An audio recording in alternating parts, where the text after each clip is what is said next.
Əkizlərdən biri evdə, digəri isə xəstəxanada gözünü açdı. Bu hadisə paytaxtın Nizami rayonu Rüstəm Rüstəmov küçəsindəki mənzillərdən birində qeydə alınıb. Belə ki, çağırışa gedən həkim briqadası birinci oğlan uşağının evdə dünyaya gəlməsinə yardımçı olublar. Digər qız uşağı isə xəstəxanalardan birində dünyaya gəlib. Evdə doğuş sancısının başlaması ilə stansiyamıza çağırış daxil oldu.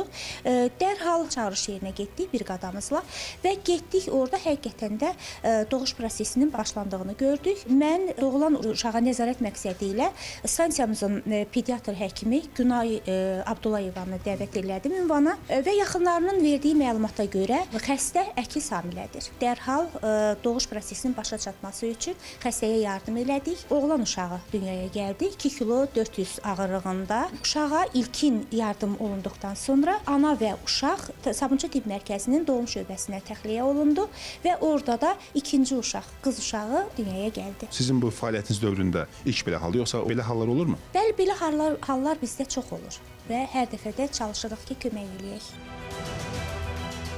Oğlan uşağını biz qəbul elədik. Yəni doğuş zamanı oğlan oldu. Vəziyyəti qənaətbəxş idi, sağlam uşağı idi. Düzü ilkin olaraq asfiksiya ilə doğulmuşdu. Ananın çifti uşağın boyuna bir dəfə sarılmışdı və anada doğuş müddəti uzandığı üçün uşaq boğulmuşdu.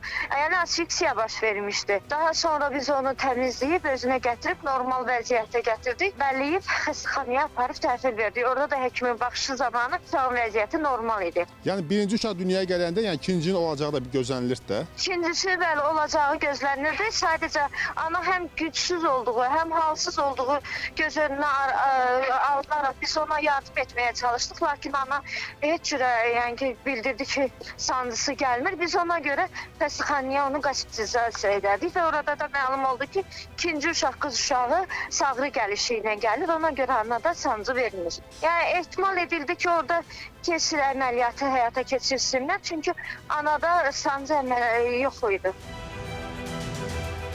Uşaqların vəziyyətlə bağlı necədir vəziyyətlər hazırda? Qız oğlandı. Hələm onu bilmək olmur. Uşaq yaşayacaq yoxsa yaşamayacaq.